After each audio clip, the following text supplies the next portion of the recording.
Hi, you guys. So today we're going to be talking about creative credit and copywriting.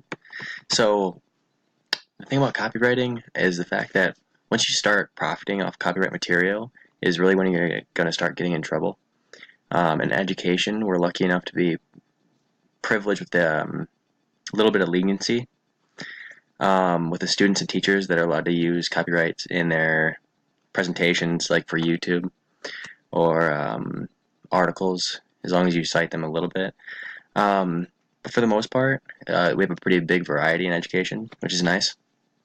The only thing that you could really get in trouble for is if like a celebrity were to check one of your guys' like presentations, so that you used their song, and then they could possibly sue you. But really, what are the chances of that?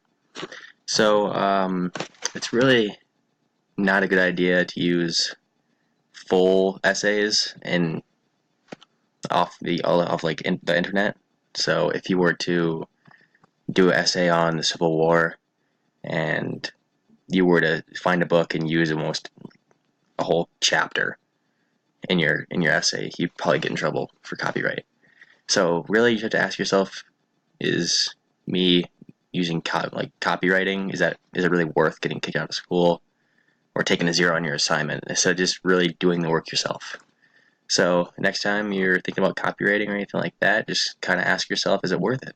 Thank you.